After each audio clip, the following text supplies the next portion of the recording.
Boa noite, jovens. Dando continuidade ao nosso conteúdo, agora nós chegamos na parte de calorimetria, que significa basicamente a medida do calor.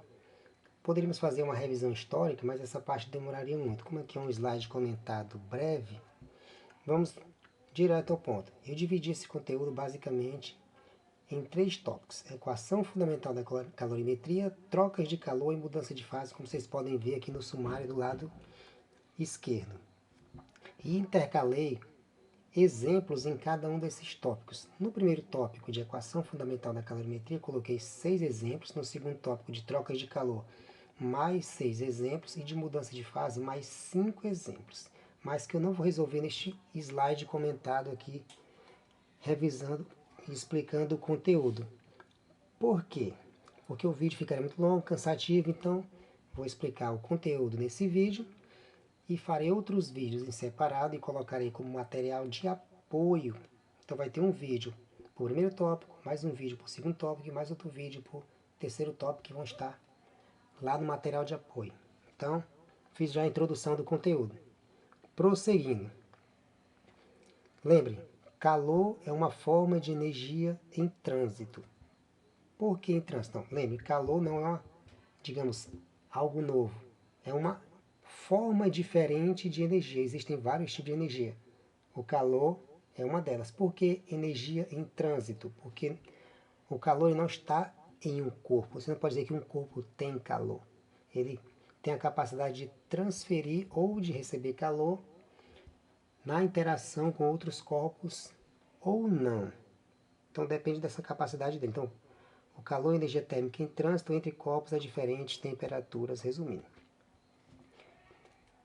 A lei zero da termodinâmica, ela explica a questão do equilíbrio térmico. Coloquei em letras garrafais para ficar bem enfático. Vamos colocar aqui um exemplo. Tem dois corpos A e B, o corpo A a 200 graus Celsius e o corpo B a 20 graus Celsius. Estão dentro de um recipiente fechado, tipo uma caixa de isopor, isolado do meio externo. O que vai acontecer? Só existe interação entre os dois, só tem troca de calor entre os dois, mas quem ganha e quem perde? No caso, como a temperatura de A é maior do que a temperatura de B, então A perde calor para B e B recebe calor de A. Mas é claro que o calor não sabe quem está mais quente ou quem está mais frio. Na verdade, os dois estão irradiando calor. A questão é que o A irradia mais calor do que B.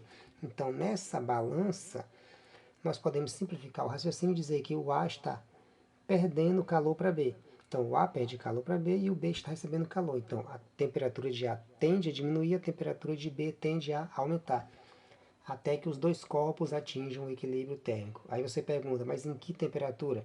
Aí vai depender das características do corpo, dos materiais, questão de tempo que vai levar e outros detalhes que não convém aqui no momento, porque não são informações superficiais. Aqui é só para dar a ideia da troca de calor até atingir o equilíbrio térmico, que inevitavelmente vai acontecer nessa situação. Próximo ponto. A unidade de medida de calor. A unidade de medida de calor é o Joule, a mesma que nós usamos no primeiro ano na parte de trabalho e energia. Como o calor é só uma outra forma de energia, a unidade de medida é a mesma, não importa o tipo de energia. Toda e qualquer energia é medida em Joule. O nome Joule na escrita, mas a pronúncia é Joule, J maiúsculo porque é nome de pessoa. Próximo tópico, capacidade térmica. Coloquei esse T no C para não confundir com outra coisa que a gente vai ver daqui a pouco. Vocês vão já entender. Alguns livros chamam de capacidade calorífica, mas dá no mesmo. Capacidade térmica ou capacidade calorífica significa a mesma coisa. É a capacidade que um corpo tem de absorver ou ceder calor. Veja que eu estou falando de um corpo, não falei substância ou material específico. Então pegamos dois corpos A e B como exemplo. Digamos que você fornece uma quantidade de calor igual, tanto para o A como para o B, mas depois de um certo tempo percebe-se que o A está numa temperatura maior do que B. Qual é a conclusão que se chega da capacidade térmica dos dois corpos? Significa dizer que para uma quantidade de calor, a temperatura de A variou mais do que a de B. Então, significa que a absorção de calor de A de reter calor não é igual à de B, é diferente.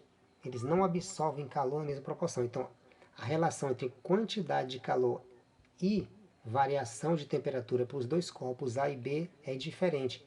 Então, nesse caso específico, de você fornecer a mesma quantidade de calor para os dois corpos no efeito de comparação que eu estou falando. Então, nós podemos estabelecer uma relação de proporcionalidade entre a quantidade de calor fornecida, que vamos simbolizar pela letra Q, e a variação de temperatura ΔT sofrida pelo corpo. Essa proporção dá essa medida que nós chamamos de capacidade térmica. Então, a capacidade térmica é a quantidade de calor que um corpo recebe ou cede em relação à sua variação de temperatura. Podemos dizer que ela é a sua constante de proporcionalidade. Então, mais uma vez, eu não falei de substância, material específico, falei de corpo. É um corpo como um todo, independente do material. Se fizer o produto dos meios aqui, nós vamos chegar numa outra equação. Lembrando que a unidade de medida nesse caso, como é a quantidade de calor pela variação de temperatura, e o calor já expliquei que é em Joule, e a temperatura ela pode ser Kelvin ou pode ser em graus Celsius, então a unidade de capacidade térmica vai ser Joule por Kelvin ou Joule por graus Celsius. Fazendo o produto dos meios, nessa equação, nós vamos ter essa equação 2. Fica Q vezes 1, que é o denominador do C, e C vezes ΔT. Então, Q, que é a quantidade de calor, é a capacidade térmica do corpo vezes a variação de temperatura. Veja que nós já encontramos uma expressão na qual nós podemos calcular a quantidade de calor recebida ou cedida pelo corpo em relação à sua variação de temperatura para um corpo. Agora vamos para o calor específico. Veja a expressão específico. Agora vamos ser mais detalhista, que nós vamos simbolizar pela letra C. Agora vocês entendem por que eu coloquei um T no C do capacidade térmica, para não confundir. Que nós vamos usar o C para calor específico de uma substância ou material. Tomando como exemplo dois corpos, como está aí, B1 e B2. Você leva os dois ao fogo, como está aí no exemplo. A chama dos dois é a mesma, como está ilustrado. Então, está sendo fornecida a mesma quantidade de calor, tanto para o corpo 1 como para o corpo 2, seja B1 e B2. Mas o corpo B1 está numa temperatura mais alta do que B2, como dá para ver pelo termômetro da imagem. Por que isso acontece, se os materiais são iguais? Porque pela imagem podemos ver que a massa do B2 é maior que a massa do B1. Então tem uma outra proporção aqui. Qual é a proporção entre a capacidade de absorção de calor do corpo, que é a capacidade térmica, e a massa? Entre os corpos B1 e B2, o B2 tem uma capacidade de reter calor maior do que o B1, porque a sua massa é maior. Então, a capacidade térmica é diretamente proporcional à massa. CT é proporcional a M, que é igual a C. O C vai ser o calor específico da substância. Por que o calor é o C? Porque como eu supus que é o mesmo material, fiz a suposição, então a massa muda de B1 para B2, a capacidade térmica de B1 e B2 é diferente. A única coisa que é igual nos dois é o material. E nós vamos caracterizar esse material pela letra C, o que nós vamos chamar de calor específico da substância. Se fizermos o produto dos meios, vai ficar CT vezes 1, que é o denominador de C, e C vezes M. Então nós teremos a capacidade térmica, que é o produto entre a massa, e o calor específico. Notem que se substituirmos essa expressão 4 na 2, nós vamos encontrar uma expressão mais geral para a quantidade de calor, que vai ser Q igual a mc ΔT. Essa equação é denominada de equação fundamental da calorimetria. Essa equação 5. Porque ela é mais geral, ela relaciona tanto o material como relaciona a variação de temperatura. Não é um corpo, mas sim esse C agora já é uma característica do material, da substância que vai ser trabalhada dependendo da situação. Se pegarmos essa equação 5 e jogarmos a massa e o ΔT, que estão multiplicando para o outro membro, vai dividindo o Q. Note que eu esqueci aqui numa digitação, faltou o T aqui no delta, mas não se precisa um erro de digitação, não importa. Aqui é M vezes ΔT. Então, o calor específico é a quantidade de calor dividido pela massa vezes o ΔT, que é a mesma, essa equação 6 é a mesma da 5, só está remodelada. Por que essa remodelagem? É só para nós termos uma ideia da unidade de medida do calor específico, que no caso é o joule, que é a quantidade de calor, tem a barra da divisão, então é joule por quilo, graus Celsius, se medimos a massa em quilo, e a temperatura em graus Celsius. Mas se medimos a massa em grama e a quantidade de calor em calorias, que é de uso geral, poderia ser caloria por grama grau Celsius. Então vai depender da situação que nós estejamos trabalhando. Essa tabela que eu coloquei aqui agora é uma tabela com alguns valores de calor específico para algumas substâncias, acetona, alumínio, água. Vamos pegar a água, que é o mais conhecido, na linha 3.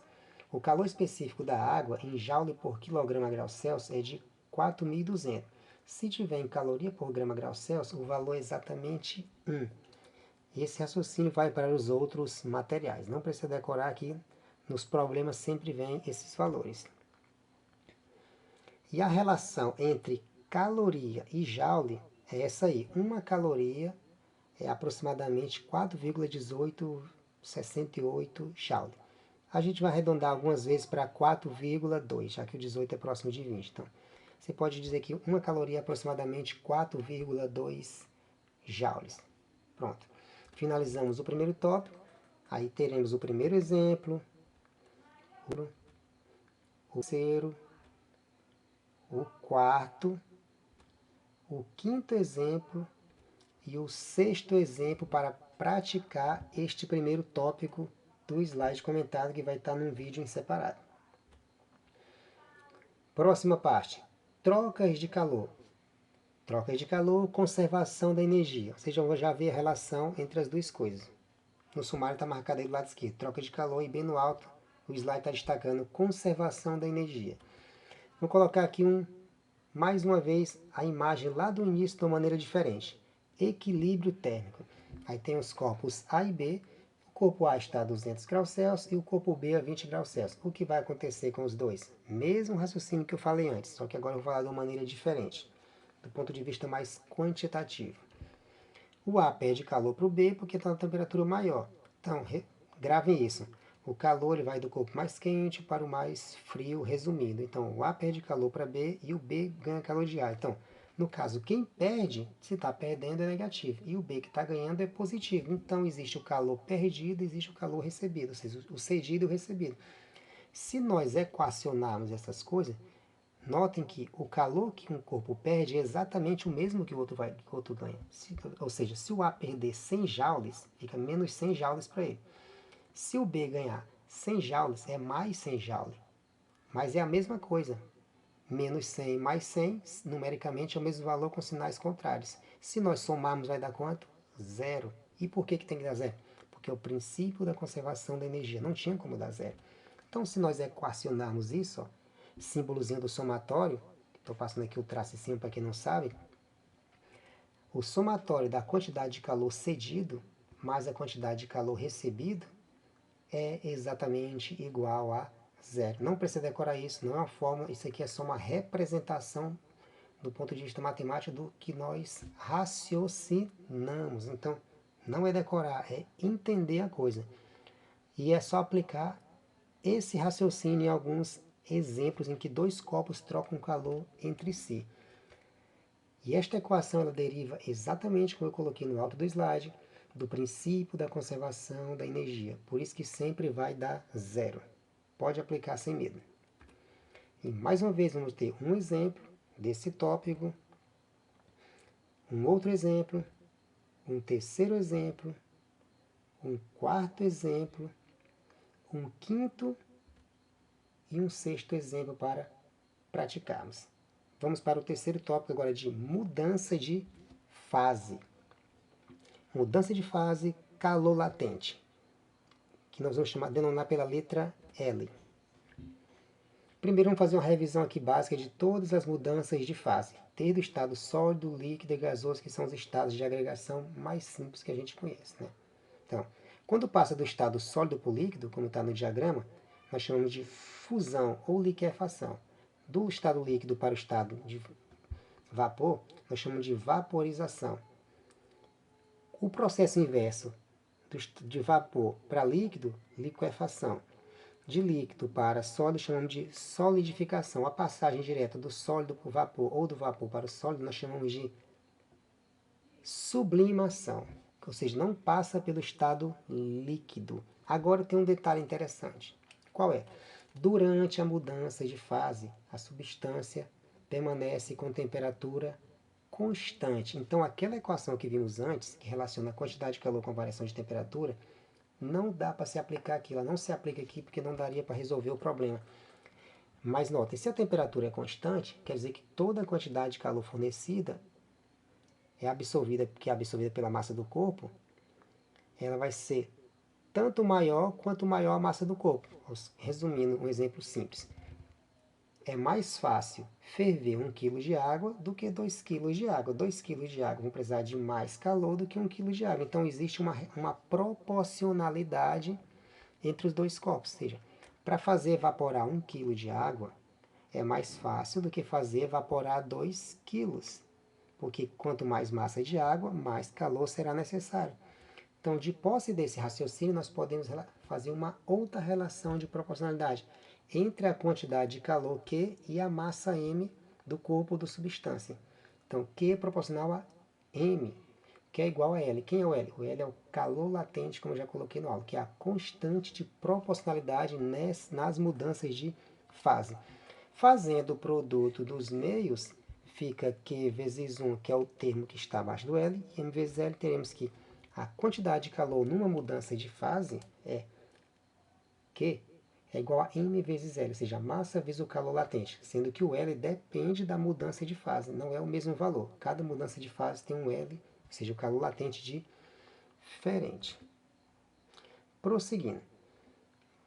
Como fica a interpretação gráfica dessa mesma primeira imagem graficamente? Ou seja, a interpretação gráfica das mudanças de fase de um material. Se colocarmos num plano cartesiano, notem que não é muito difícil de entender, ou seja, relacionando a temperatura no eixo Y com a quantidade de calor recebida no eixo X. Poderia fazer também essa curva de resfriamento, a temperatura diminuindo, seria a mesma linha de raciocínio. Notem que no estado líquido, o gráfico é uma linha crescente.